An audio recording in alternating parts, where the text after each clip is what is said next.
Hello friends, welcome to men's fashion Tamil. இந்த வீடியோவில் நம்ம யூஸ்ஃபுல்லான ஒரு டாபிக் பற்றி தான் பேச போகிறோம். ஒரு சின்ன லைஃப் ஸ்கில் உங்கள் எல்லாருக்கும் நான் டீச் பண்ண போகிறேன்.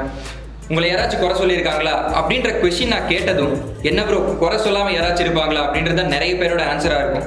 நம்மளோட வீட்டில், நம்மளோட ஃப்ரெண்ட்ஸு, நம்மளோட சொந்தக்காரங்க நம்மளோட கேரக்டர் சரியில்லை, நம்மளோட ஆட்டிடியூட் சரியில்லை, நம்மளோட பிஹேவியர் சரியில்லை, ரொம்ப பேசுகிறாங்க அப்படின்னு ஒரு கமெண்ட்ஸ் பாஸ் பண்ணுவாங்க, கிரிட்டிசிசம்ஸ் பாஸ் பண்ணுவாங்க.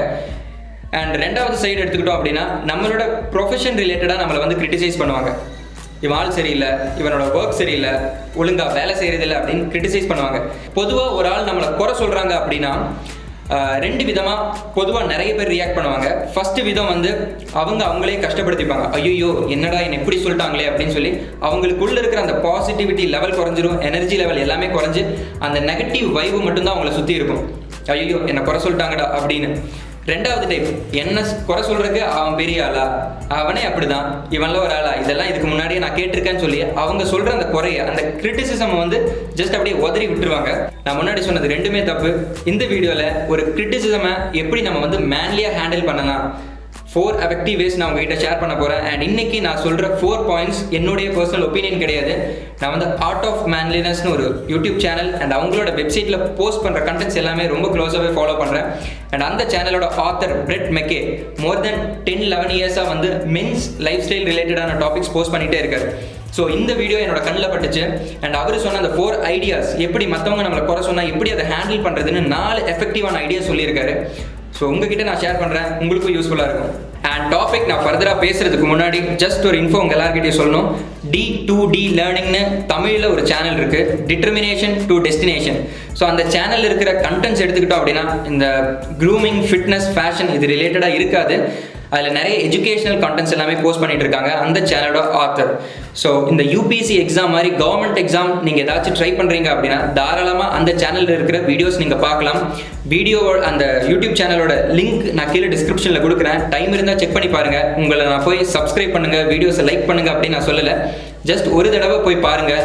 நீங்கள் வந்து யூபிஎஸ்சி எக்ஸாம் எழுதணும், கிராக் பண்ணணுன்ற ஐடியாவில் இருந்தீங்கன்னா ஸோ எப்படி கிராக் பண்ணலான்ற strategy, previous year question papers எல்லாமே அந்த சேனலோட ஆத்தர் வந்து கிளியராக எக்ஸ்பிளைன் பண்ணியிருப்பாரு.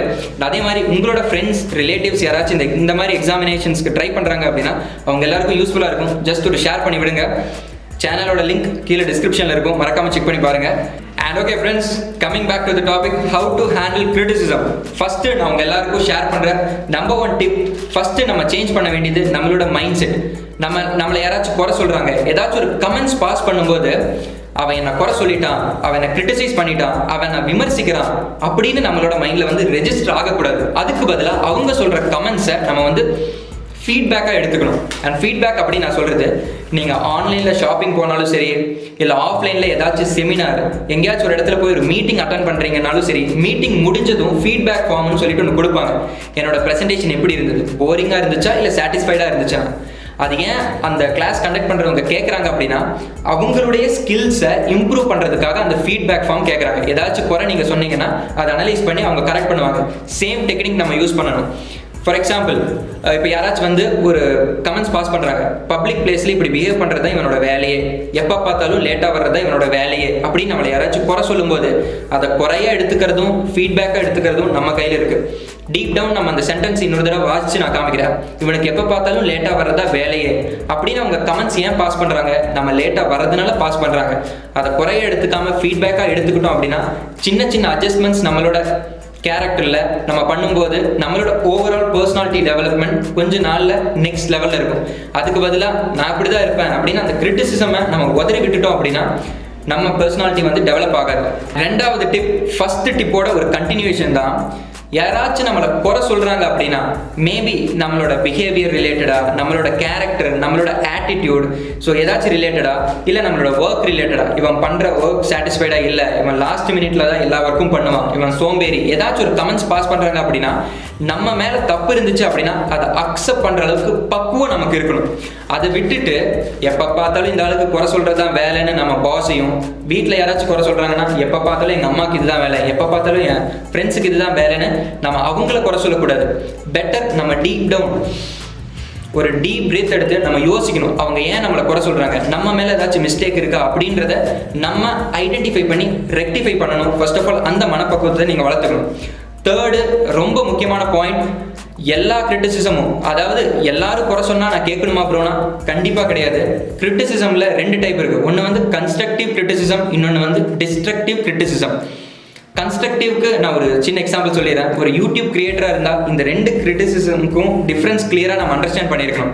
யாராச்சும் ப்ரோ உங்களோட பாடி லாங்குவேஜ் ரொம்ப கேவலமாக இருக்குது ப்ரோ நீங்கள் ப்ரொனவுன்ஸ் பண்ணுறது ஒழுங்காக எனக்கு வந்து கேட்க மாட்டேங்குது ப்ரோ, நீங்கள் ஒழுங்காக கம்யூனிகேட் பண்ண மாட்டேங்கிறீங்க, ஸோ ஏதாச்சும் வீடியோ குவாலிட்டி சரியில்லை, ஆடியோ குவாலிட்டி சரியில்லைன்னு யாராச்சும் கிரிட்டிசைஸ் பண்ணுறாங்க, யாராச்சும் ஏதோ குறை சொல்கிறாங்க அப்படின்னா அந்த கமெண்ட்ஸ் எல்லாம் பார்த்து நான் அதுக்கு என்ன பண்ண முடியுமோ பெட்டராக அதை பண்ணிக்கிட்டே இருப்பேன். என்னோட பாடி லாங்குவேஜ் ஒரு டைம் கரெக்ட் பண்ணுவேன். ஒரு தடவை வந்து வீடியோ குவாலிட்டி சரியில்லையா, அதுக்கு என்ன பண்ணலாம், ஆடியோ குவாலிட்டி சரியில்லையா, சரி அதுக்கு என்ன பண்ணலாம்னு சொல்லி இந்த குறையெல்லாம் ரெக்டிஃபை பண்ண ஆரம்பிப்பேன். ஸோ தட் என்ன ஆகும்னா நான் கிரியேட் பண்ணுற கண்டென்ட்ஸ் நாளுக்கு நாள் பெட்டர் ஆகிட்டே போகும். ஸோ உங்களை யாராச்சும் குறை சொல்கிறாங்க, மேபி உங்கள் ஒர்க் ஸ்பேஸில் உங்கள் ப்ரொஃபஷன் ரிலேட்டடாக யாராவது குறை சொல்கிறாங்க அப்படின்னா அதை ரெக்டிஃபை பண்ணுங்கள்.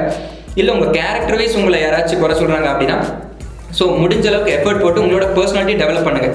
2வது டைப் டிஸ்ட்ரக்டிவ் கிரிட்டிசிசம்னா என்னன்னா ஒன்றும் கிடையாது, டிஸ்கரேஜ்மெண்ட், எந்த ஒரு ரீசனுமே இல்லாமல்.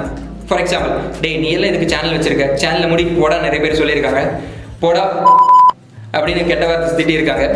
அண்ட் ஒரு ரீசனே இல்லாமல் நம்ம மேலே யாராச்சும் எமோஷ்னலாக ரியாக்ட் ஆகும்போது இது வந்து டிஸ்ட்ரக்டிவ் கிரிட்டிசிசம் அந்த கேட்டகரியில் நம்ம போட்டுரும். அண்ட் கிரிட்டிசிசமில் எல்லாத்தையும் நம்ம சீரியஸாக எடுத்துக்கணுமானா நான் முன்னாடியே சொன்ன மாதிரி அப்படிலாம் கிடையாது. இது 2யும் டிஃப்ரென்ஷியேட் பண்ணிக்கோங்க.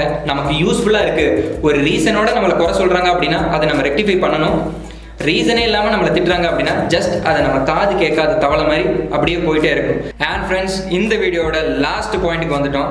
4th பாயிண்ட் என்னடானா, யாராச்சும் நம்மளை கிரிட்டிசைஸ் பண்ணுறாங்க, நம்மளை கிரிட்டிசைஸ் பண்ணி ஒரு பாயிண்ட் பாஸ் பண்ணுறாங்க அப்படின்னா என்ன சொல்கிறதுக்கு உனக்கு என்ன தகுதி இருக்குது அப்படின்ற கொஸ்டின் நம்ம திருப்பி அவங்கள கேட்டு அவங்கள குறை சொல்லக்கூடாது. பெட்டர் அவங்க சொல்கிறதுல ஏதாச்சும் ஒரு நியாயம் இருக்குது அப்படின்னா நம்மளால் நம்ம தப்புகளை சரி செஞ்சுக்க முடியும் அப்படின்னா நம்ம அதை சரி செஞ்சுட்டு போயிட்டே இருக்கணும். நான் முன்னாடியே சொல்லியிருந்தேன், எல்லா குறையும் நம்ம ஈக்குவலாக எடுத்துக்க வேணாம். கன்ஸ்ட்ரக்டிவ் இருக்குது, டிஸ்ட்ரக்டிவ் இருக்குது. டிஸ்ட்ரக்டிவ் அப்படியே ரீசன் இல்லாமல் நம்மளை யாராச்சும் குறை சொல்கிறாங்க அப்படின்னா அதை அப்படியே ஒதுக்கி வச்சுட்டு நல்லது யாராச்சும் சொல்கிறாங்க அப்படின்னா நம்ம அதை ஏற்றுக்கணும். And friends, the 5th point, இது வந்து என்னுடைய பர்சனல் பாயிண்ட். நீங்கள் யாராச்சும் குறை சொல்கிற ஐடியாவில் இருந்தீங்கன்னா, ஃபார் எக்ஸாம்பிள், அவனுக்கு ஆடவே தெரிலடா, இவனுக்கு பாடவே தெரிலடா, நம்ம இன்னும் கிரிக்கெட்டெல்லாம் பார்த்துட்டு அது ஆஃப் சைடில் அடிச்சிருக்கலாம்டா, இது லெக் சைடில் அடிச்சிருக்கலாம்டா, பால் இப்படி போட்டிருக்கலாம்டா, அப்படி போட்டிருக்கலாம்டா நம்ம வந்து கிரிட்டிசைஸ் பண்ணுவோம். இப்படி கிரிட்டிசைஸ் பண்ணுறதுக்கு முன்னாடி ஒரு விஷயம் நம்ம தெரிஞ்சுக்கணும். அந்த ப்ரெஷர்லேயும் அவ்வளோ ஹார்ட் ஒர்க் பண்ணி ஒரு விஷயம் பெர்ஃபார்ம் பண்ணுறது எவ்வளோ கஷ்டம் அப்படின்றத நம்ம அண்டர்ஸ்டாண்ட் பண்ணணும். ஒரு தடவை நீங்கள் குறை சொல்கிறதுக்கு முன்னாடி குறை சொல்கிற ஃபீல்டில் ஒரு தடவை ட்ரை பண்ணி பாருங்கள் அந்த விஷயத்த. அப்போ உங்களுக்கு தெரியும் அது எவ்வளோ கஷ்டமாக இருக்குன்னு. அதுக்கப்புறமா நம்ம வந்து சிரிக்கலாம், அவனுக்கு ஆட தெரியலடா, அவனுக்கு பாட தெரியலடா அப்படின்னு சொல்லிட்டு. ஸோ தட் ஒன்ஸ் ட்ரை பண்ணி பாருங்கள், அப்போ தான் அந்த கஷ்டம் நமக்கு புரியும். அதுக்கு பதிலாக உங்களுக்கு வந்து குறை சொல்லணும், கிரிட்டிசைஸ் பாசிட்டிவாக பண்ணணும், கன்ஸ்ட்ரக்டிவ் கிரிட்டிசிசம் கொடுக்கணும் அப்படின்னா உங்களோட ஃப்ரெண்டுனா, மச்சான் நீ இந்த டைம் இந்த மிஸ்டேக் பண்ண, நெக்ஸ்ட் டைம் இந்த மிஸ்டேக்கை மட்டும் நீ அவாய்ட் பண்ணிட்ட அப்படின்னா உன்னோட பெர்ஃபார்மன்ஸ் சூப்பராக இருக்கும்டான்னு அவனை மோட்டிவேட் பண்ணணும். ஸோ டிமோட்டிவேட் பண்ணாத மாதிரி இருக்கும். அண்ட் இந்த வீடியோவில் இருந்து உங்கள் எல்லாருக்கும் வந்து கிரிட்டிசிசம் எப்படி ஹேண்டில் பண்ணலாம் அப்படின்ற ஐடியா கிடைச்சிருக்கும்னு நினைக்கிறேன். இந்த வீடியோ பிடிச்சிருந்தா சின்னதாக ஒரு தம்ஸ் அப் போட்டு இந்த வீடியோ சப்போர்ட் பண்ணுங்கள். நெக்ஸ்ட்டு நான் இந்த மாதிரி வீடியோஸ் போஸ்ட் பண்ணோம் அப்படின்றத கீழே கமெண்ட் பாக்ஸில் லீவ் பண்ணுங்கள். அண்ட் இந்த வீடியோ நான் போஸ்ட் பண்ண ரீசன், நம்மளோட MFT சப்ஸ்கிரைபர் ஒருத்தர் எனக்கு குறை சொல்லிட்டே இருக்காங்க ப்ரோ, நெகட்டிவிட்டி எப்படி ஹேண்டில் பண்ணுறதுன்னு கமெண்ட் பண்ணியிருந்தாரு. அதனால தான் உங்களை யாராச்சும் குறை சொல்கிறாங்கன்னா இந்த 4 கேட்டகரிஸோட கம்பேர் பண்ணி பாருங்கள். கன்ஸ்ட்ரக்டிவாக இருந்தால் எடுத்துக்கோங்க, டிஸ்ட்ரக்டிவாக இருந்தால் விட்டுருங்க. அவ்வளோதான். நெக்ஸ்ட் வீடியோவில் இதை விட இன்ட்ரெஸ்டிங்கான டிப்ஸோட உங்களை வந்து பார்க்குறேன். Until that, bye from Sanju.